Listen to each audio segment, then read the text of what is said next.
Всем здравствуйте. Меня зовут Гузель Хасанова. Я являюсь руководителем издательства «Юлбасма», которое находится в Казани.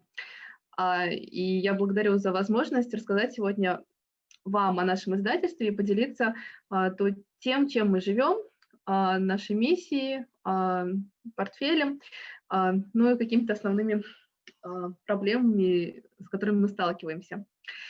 Издательство «Юлбасма» появилось в 2012 году.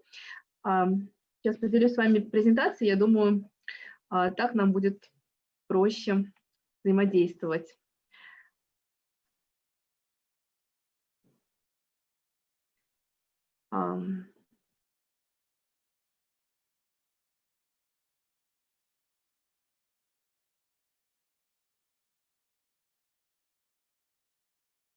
Угу.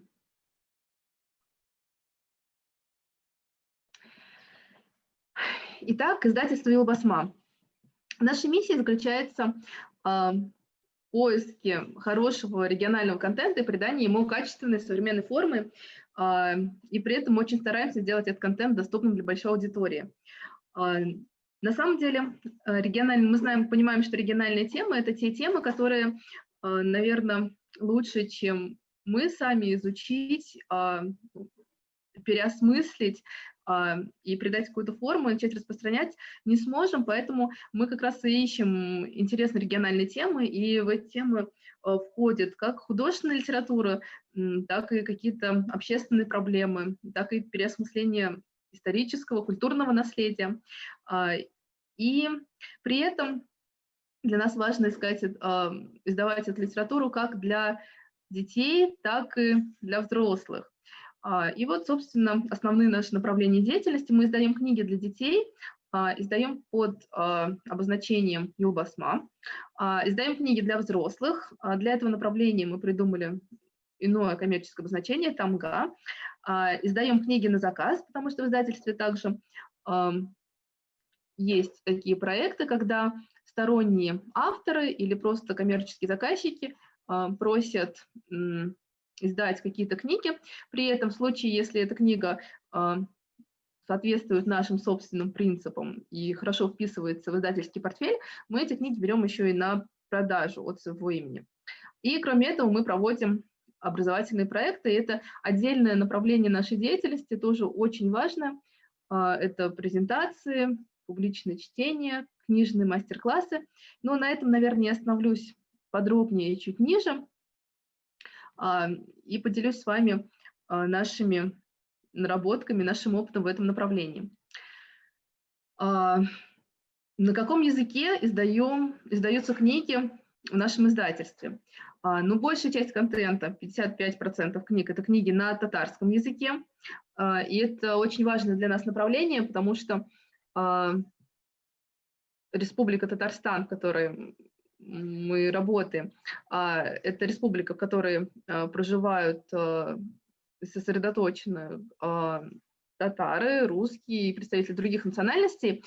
И поэтому одним из важных направлений для нас является издание хороших книг на татарском языке, как для детей, так и для взрослых. И 45% это книги, которые издаются на русском языке, на английском языке, и также билингвальные книги. Мы тоже пытаемся идти в этих направлениях и пробуем издавать книги на русском и на татарском и английском.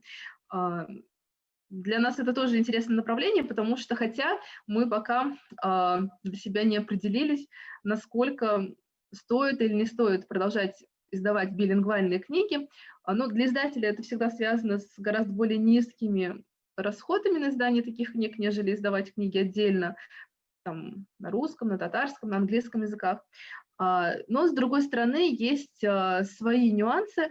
Ну, в частности, например, когда мы ставим перед собой задачу, связанную с изучением татарского языка, и при этом издаем книги билингвальные, мы понимаем, что, например, вот такая задача не всегда реализуется, не всегда бывает успешной. Поэтому все-таки предпочитаем издавать книги отдельно на разных языках. И у нас есть такой опыт, когда, например, одна и та же книга, один и тот же визуальный контент издается отдельно на татарском, отдельно на русском, отдельно на английском языке. Ну, хотя в книжном портфеле вот билингвальные книги тоже есть. Но еще немного статистики. Начиная с 2012 года, с года появления издательства, мы издали около 50 тысяч книг. И в настоящее время книги реализуются как в офлайн точках продаж, так и в онлайн точках продаж. Причем онлайн точки продаж, что неудивительно, нарастились именно в этом году, в период локдауна, в период пандемии, когда многие офлайн точки продаж просто на какое-то время перестали работать.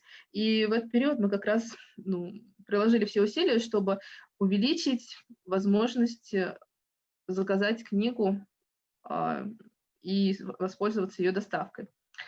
При этом большая часть книг реализуется, естественно, в Татарстане, но есть и те читатели, которые находятся за пределами Татарстана и даже России, и вот в реализации книг таким читателям нам очень помогают федеральные партнеры. Это онлайн-площадки Wildberries, площадка Озон и федеральная книжная сеть «Читай город». Вот мы проработали с этими площадками не так много, в частности, на Озон и на Wildberries мы представлены пока всего в течение 2 месяцев, но даже за этот период книги уже успели уехать и даже за пределы России.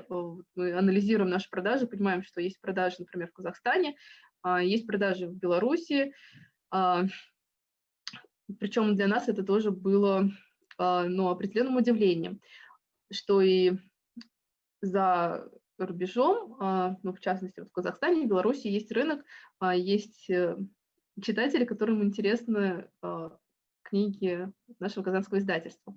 Но здесь я постаралась набросать на страницу несколько обложек детских книг.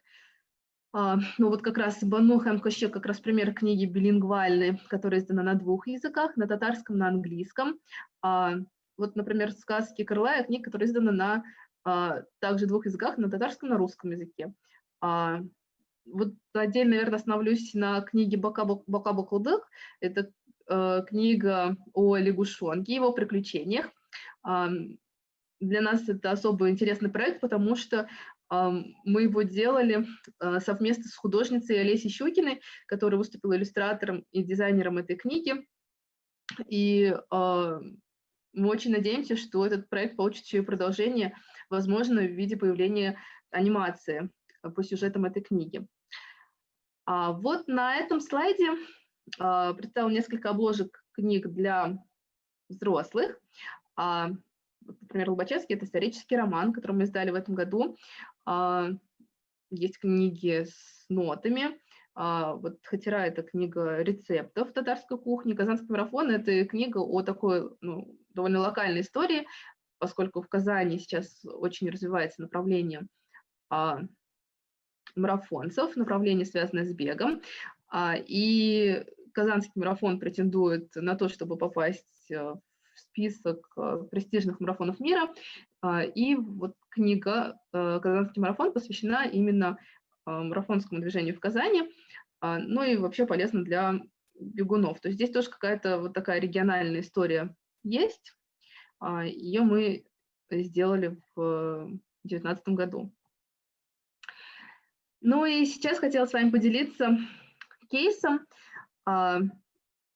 который демонстрирует, и отражает наши подходы работы с книгами и с книжным рынком. И этот кейс хотела бы вам рассказать на примере одной из наших книг. Это книга для детей, книга, которая называется «Ой, кызы Зухря», казанского автора Юлдыз Миннуллина. Проиллюстрировала эту книгу казанская художница, художественный редактор нашего издательства Гузель Гарипова. Чем интересен этот кейс? Тем, что в процессе работы над книгой мы поняли, что книга, вернее, даже так, это может быть история, которая выйдет далеко за рамки книги. И так и получилось. И можно сказать, что начиная вот с книги «Девочка Зухра», которая у нас вышла в 2018 году, мы практически каждый свой книжный проект стараемся превратить в какую-то другую историю и делать издание книги важным культурным и городским проектом, важным проектом для общества. И для этого в том числе пытаемся зайти на какие-то смежные с книжным рынком сферы. Что стало для нас издание этой книги? Ну, во-первых, это возможность сохранить культурное наследие, потому что книга «Девочка Зухра» написана по мотивам известной в Татарстане легенды о девочке Зухра. Я, наверное, буквально чуть-чуть перескажу содержание этой легенды. Легенда о звезде, которая светит ярче всего на небе, и по легенде, на самом деле, на этой звезде находится девочка Зухра, которая в побеге от тяжелой жизни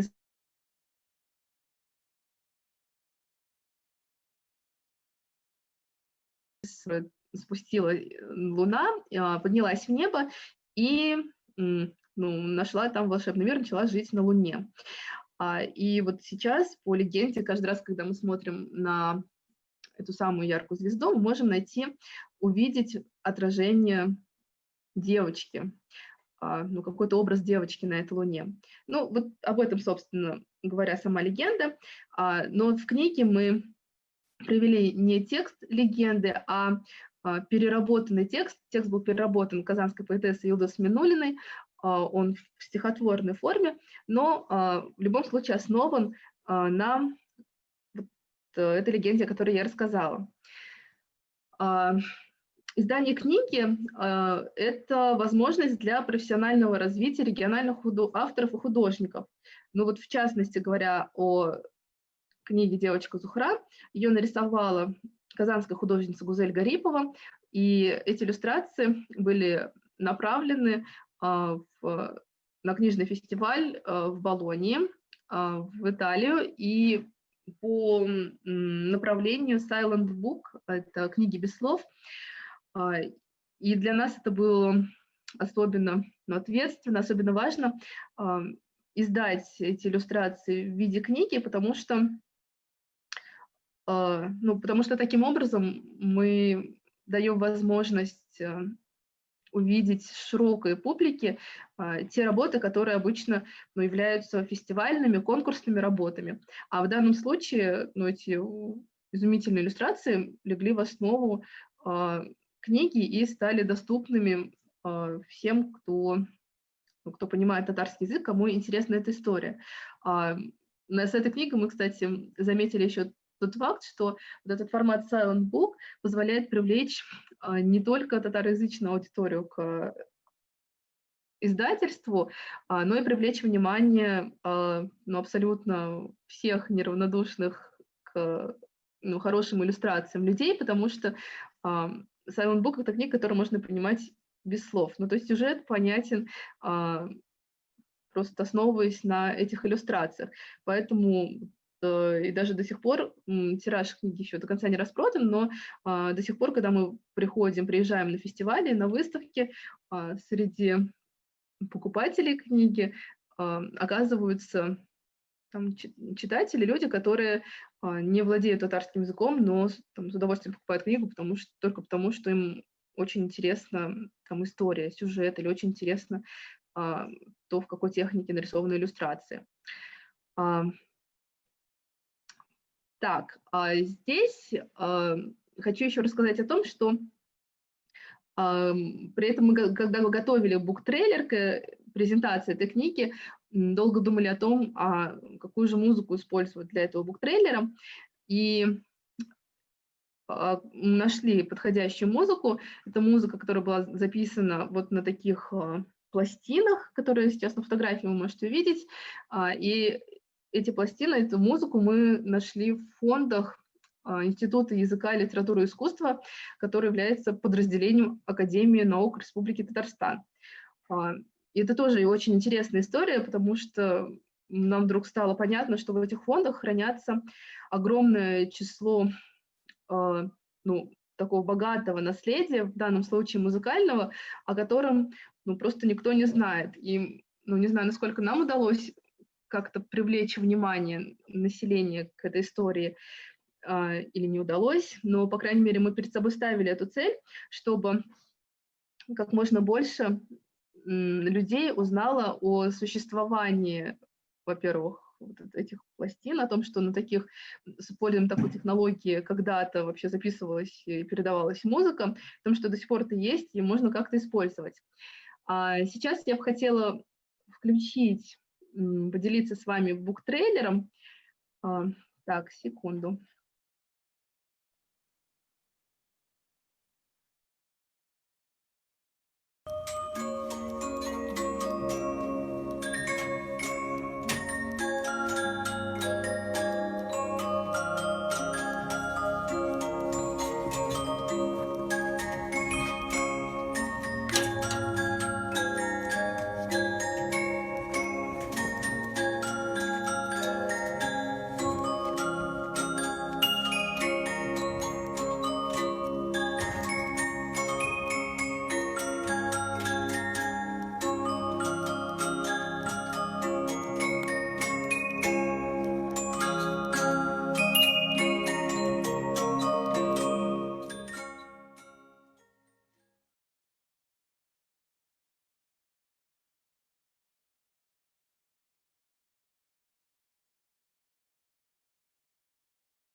Так, вот, собственно, как раз во время буктрейлера вы могли услышать ту самую музыку, о которой я говорила. И вот это и есть вот та музыка, которая была записана на этих пластинах. Еще что интересно, эти пластины изготавливались, и даже устройства, на которых прослушивались эти пластины, это устройство «Мир», они изготавливались в начале 20 века в Казани. Но это тоже какая-то отдельная уже тема, но и об этом мы тоже при издании, при выпуске буктрейлера говорили. А дальше и на этом история не остановилась, потому что случилось так, что один из ведущих детских театров города Казань, а именно театр юного зрителя им Кариева, они оказались готовыми взять сюжет книги и основываясь уже на сюжете книги, не столько даже легенды, а вот именно книги, поставить спектакль. И так сложились обстоятельства, что этот спектакль вообще оказался в основном репертуаре театра Кариева.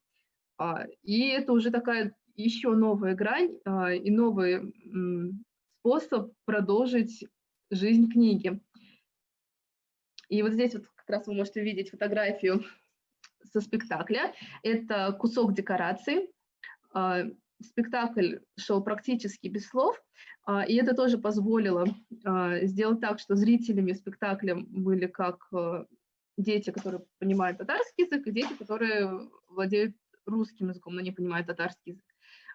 И какие-то отдельные фразы, они транслировались, вот тоже вы можете увидеть в левом верхнем углу, такие вот облачка, они транслировались в виде там облачков, потому что там те, кто читают, дети могли прочитать, маленьким детям могли подсказать родители. А сам спектакль был там практически без слов. И это была первая вариация спектакля. И во второй вариации спектакля автор читал текст книги. Причем несколько постановок спектакля шли таким образом, что сам автор, именно сам автор принимал участие в книге, в спектакле, и для нас это было вообще возможно как-то оживить книгу и перенести книгу уже в такую плоскость, и сделать так, что она уже и зазвучала, и появился какой-то вот такой визуальное действие этой книги, и книга зажила совсем другой жизнью. Вот это тоже фотография с спектакля. Это был такой очень камерный спектакль, и только вот в этом году он он шел в течение 2 лет и только в этом году перестал идти в этом спектакле, в репертуаре. Среди присутствующих было, как правило, там не больше 30 человек, а самым маленьким деткам рекомендовалось прийти на спектакль вместе с родителями, потому что для них это была такая еще форма семейного спектакля. Ну и, наверное, основную часть своего выступления я хотела бы закончить вот этой картинкой. Я неспроста ее разместила на заключительный слайд презентации, потому что, на наш взгляд, книга — это не только какая-то материальная история, предназначенная для того, чтобы вывести контент к читателю, но это еще какая-то история, которая, подобно капле воды, способна запускать круги на реке, круги на воде, способна запускать какие-то важные изменения. И именно так мы рассматриваем издание наших книг, именно с этих точек зрения стараемся подходить к каждому новому проекту. И вот это причина, по которой при издании книг в Казани нашим издательством мы параллельно организовываем, например, выставки в картинных галереях, когда иллюстрации появляются в картинных галерее и какое-то время находятся там, и можно прийти и посмотреть, как же иллюстрации выглядят в виде рисунков. Или, например, мы устраиваем публичные чтения. У нас были проекты, когда в общественных пространствах, например, на набережной Центрального городского озера, актеры театров читают книгу или книгу читают городские жители. И это тоже история, когда мы уже выходим из своего офиса, из стен своего издательства в такое городское, открытое городское пространство и стараемся максимально близко, приближенно к читателям говорить с ними на том языке. Или история, когда мы, один из проектов, который там еще не получил своего завершения, когда мы пытаемся сделать анимационные фильмы, основываясь на героях книги. Мы верим в то, что действительно капля воды способна запускать, что книга, подобно капле воды, способна запускать вот эти круги и способна запускать какие-то серьезные изменения. Наверное, основная часть выступления подошла к концу. Я сейчас хотела бы, может быть, ответить на ваши вопросы.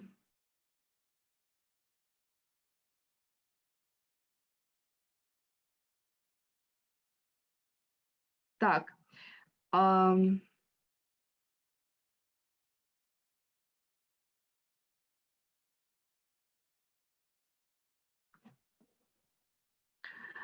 Видео, наверное, я сейчас повторно тогда запущу. Вижу в чате, что оно почему-то не продемонстрировалось. Видео я сейчас запущу.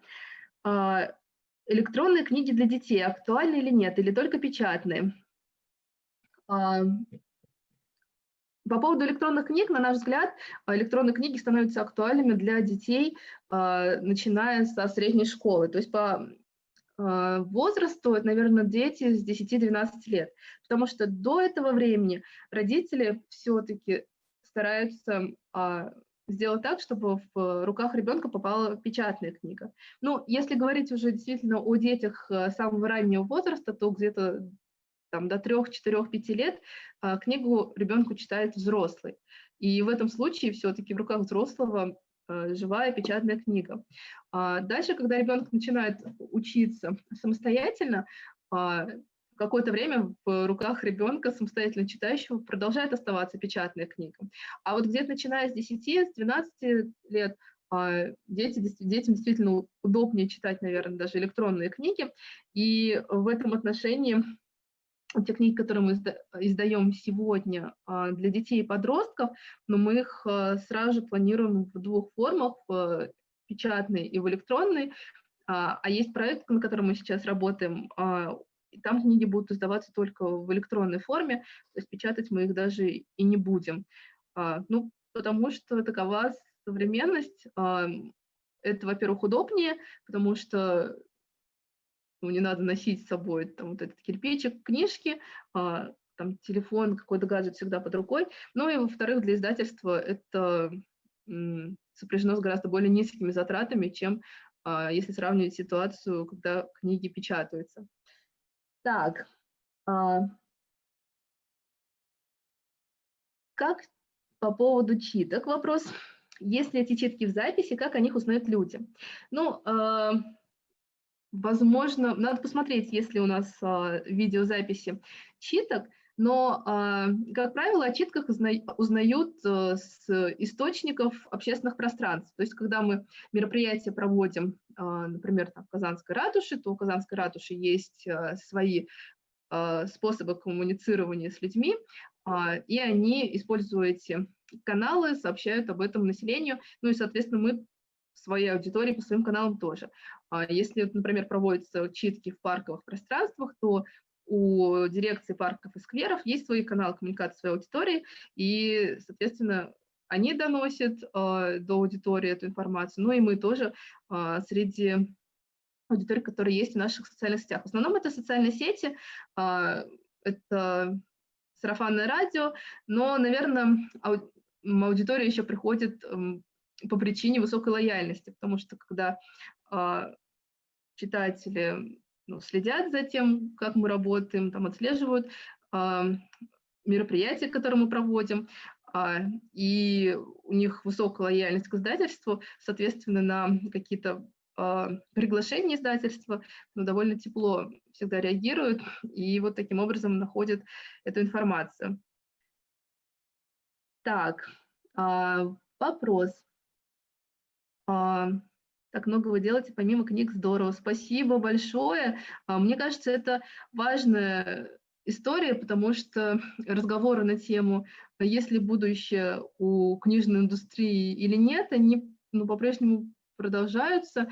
Они, там, может быть, переходят, меняют свой оттенок, но сами разговоры эти никуда не исчезают. И, на мой взгляд, будущее у книжной индустрии, конечно же, есть, но другой момент, что с каждым годом все сложнее и сложнее становится выиграть конкуренцию за внимание читателя с огромным вот этим надвигающимся валом информации, которая со всех сторон идет из экранов наших гаджетов, телевидения и вообще отовсюду. И вот как выиграть эту борьбу за внимание человека? Задаем мы себе тоже, и одним из выходов видим как раз в поиске возможностей в смежных отраслях, в каких-то коллаборациях с театрами, с приложения и игры для детей, кино и анимация. Сложно сказать, насколько это успешный или неуспешный путь, наверное, рассудит время, но мы продолжаем пытаться идти в этом направлении.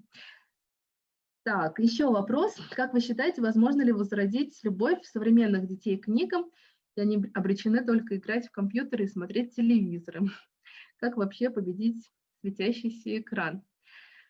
Я, наверное, все-таки немного не согласна с глаголом «возродить», потому что современные дети, так же, как и все дети, не могут не любить книги, потому что, если это книги хорошие, потому что хорошая книга – это всегда возможность попутешествовать, при этом никуда не уезжая. Хорошая книга – это всегда возможность найти ответы на вопросы, которые, может быть, не дают родители или окружение, или педагоги, и вот эти ответы можно найти в книге.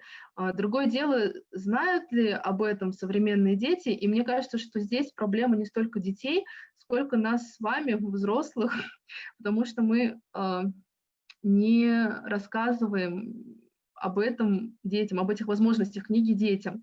Ну, почему-то часто чтение, детское чтение воспринимается родителями, ну, взрослыми с контекста долга, то есть там, ты должен читать, книги надо читать, там, вот за лето надо прочесть 30 книг. И вот мы преподносим детям книги с позиции ну, необходимости, долга и какого-то принуждения. И, на мой взгляд, книги надо преподносить с позиции любви и интереса, и вот тогда, ну и как только дети это поймут, их не нужно будет как-то искусственно привязывать к книгам, они сами будут их открывать. И вот здесь я бы, наверное, подумала о том, вот как донести эту информацию для детей, как рассказать детям, что книги — это путешествие, что книги — это про фантазию, книги — это про способ с кем-то, ну, это вообще возможность дружбы, что книги — это источник ответов на какие-то важные вопросы. Вот как донести это для детей? Вот об этом я бы на самом деле думала, и, наверное, без помощи детских садов, там, дошкольных учреждений, без помощи школ с этой задачей сложно будет справиться. Но вот этот вопрос, мне кажется, взрослые должны задавать себе. Так, вначале вы говорили про образовательный проект, расскажите подробнее. Ну, я, наверное, расскажу про один из образовательных проектов, над которым мы работаем прямо сейчас. В период пандемии, когда мы все сидели по домам, мы поняли, что ну, начали развиваться сфера онлайн-услуг, и начали появляться онлайн-продукты для взрослых, но не так быстро начали появляться хорошие онлайн-продукты для детей, образовательные. И тут нам пришла идея вовлечь художников издательства в процесс создания образовательного онлайн-продукта для детей. Ну, мы поняли, что мы обладаем таким большим ресурсом, как художники, и при этом это, как правило, дети, которые читают детские книги, они не представляют себе, что это за художник, там, где он живет, как он рисует, какие темы его интересуют. Здесь у нас есть возможность детей познакомить с этими художниками. Мы записываем сейчас серию курсов с художниками издательства по книгам издательства. И эти будут курсы отдельно, которые записываются отдельно на русском языке и отдельно на татарском языке. И курсы состоят из нескольких уроков. Там каждый урок посвящен определенной теме. Например, вот мы сейчас пишем первый курс по книге со сказками Габдуллы Тукая, и там уроки разделены по блокам. Там какой-то урок посвящен акварели, какой-то урок художник предлагает выйти за плоскость и сделать что-то уже в пространстве. Там какой-то урок мы делаем театральные игрушки для того, чтобы дома разыгрывать спектакли. И это все записано в видеоуроков продолжительностью 1 час для детей. Вот мы сейчас определяемся, младшей школы или средней школы. Ну вот один из образовательных проектов, мы планируем его запустить уже в январе на зимних новогодних каникулах. Вот как пример. Наверное, на этом все. Спасибо большое вам за внимание. Ну и в завершении я бы, наверное, хотела еще раз подытожить, что Юлбасма, являясь небольшим региональным издательством, вместе с тем стараемся мы работать в 2 направлениях. Первое, ну, ставим перед собой 2 большие задачи, одна из которых – это задачи, связанные с нашей территорией, с нашим регионом, задачи, связанные с татарским языком, задачи, связанные с региональными темами, с тем, чтобы к этим темам найти их важные региональные темы и пробудить к ним интерес, придать им какую-то форму и сделать их доступным. И с другой стороны, следующая наша задача, которую мы также перед собой всегда держим, это задача, связанная с поиском места локальной культуры в таком общемировом пространстве и контексте. И с этим мы тоже всегда работаем, и это такой процесс. Не знаю, может ли представить себе, что у этого процесса будет какой-то результат, но это такой путь, по которому мы продолжаем идти. Спасибо вам за внимание, и, наверное, на этом мы завершим.